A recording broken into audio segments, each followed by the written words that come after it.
कल क्या बताया था मैंने आपको, कुछ याद है क्या? ध्यान की विधि, जो जिसको भजेगा उसी को प्राप्त होगा। जैसे कल मैंने उदाहरण दिया था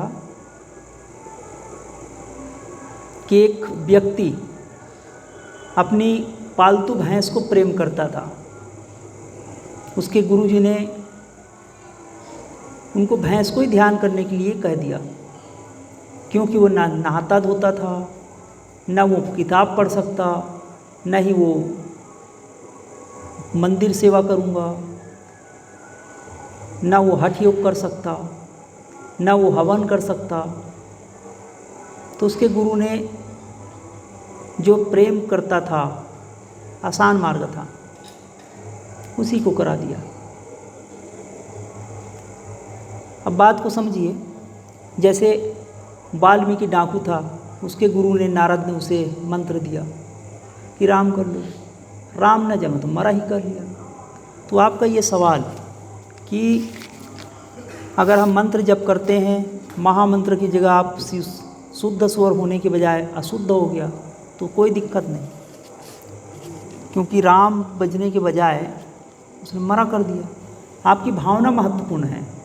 हाँ, लेकिन आप जैसे सवाल कर रहे हो कर्मकांड के लिए, तो कर्मकांड में फ़र्क पड़ेगा। जिस देवता को बुलाना चाहते हैं उसी देवता का आपको मंत्र करना पड़ेगा, नाम के अधीन है। पर भक्ति में नाम के अधीन नहीं है, भक्ति में भाव का अधीन है।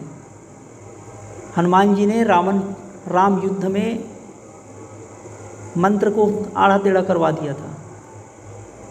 तो जो हवन करता है उसने अशुद्ध उच्चारण हुआ, उसका परिभाव कुप्रभाव हो गया। भक्ति में महत्व नहीं रखता।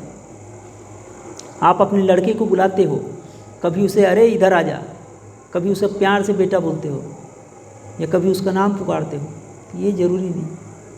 जैसा भी बुलाओ, ये आसान मार्ग है। तो हमने कल बताया था ध्यान का, जो जिसको भजेगा उसी को प्राप्त होगा। वो भैंस को भजता था, भैंस हो गया। कैसे हो सकता है? भैंस को भजने वाला भैंस हो गया, भैंस जैसे रंभाने लगा। अच्छा, अभी मैं नवरात्रि में गया था इधर मंदिर में, तो वो जीभ ऐसे निकाल रही थी।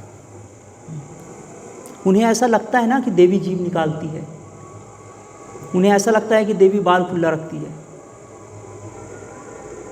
बताओ कौन से शास्त्र में ऐसा बोला गया कि जीभ निकालोगे तो देवी मिल जाएगी? हाँ, ये कहा गया कि चालीसा पढ़ोगे, उनका नाम जप करोगे तो देवी मिल जाएगी, उसका ध्यान धरोगे तो देवी मिलेगी। देवी मतलब पराशक्ति, योग माया। परमात्मा के दो ही रूप, एक तो परमात्मा और एक उसकी माया, उसकी चित्त शक्ति, आह्लादनी शक्ति। तो लेकिन हम जैसे भजते हैं ना, वैसे ही हमारी भावना बनने लगती है। रामकृष्ण ने, कल मैंने बताया था, रामकृष्ण परमहंस स्वामी जी ने मुसलमानी साधना किया। उनकी इच्छा हो गई, मैंने उसके इतिहास में पढ़ा कि वो गौ मांस खाए। उनके शिष्यों ने बड़ी मुश्किल से उसे रोका। तो ध्यान करते वक्त सावधानी होना चाहिए। जिस मार्ग में चल रहे हो आपको पूरा पता होना चाहिए। इसीलिए तो गुरु की आज्ञा कहा गया। आप ये भी तो पूछ सकते हो कि मारन, मोहन, उच्चाटन, उद्दीपन, उद्वेषण बता दो, क्या जरूरी है इसमें? पर यह भी रचना की गई है, तंत्र साधना में यह भी रचना किए हैं, जो जिस मार्ग के पथिक है वो उसी को प्राप्त होते हैं। वो मारन मोहन करते हैं और उसमें उलझे रहते हैं। हमारा मार्ग तो सात्विक था। पूर्व मीमांसा नहीं बता रहे थे हमने उत्तर मीमांसा सिखाया आपको।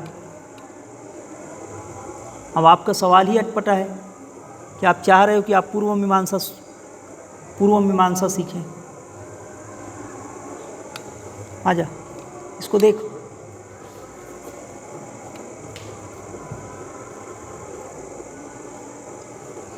खोज इसे, बैक करना सीख। उधर बैक तो कर पहले कैमरा को। अरे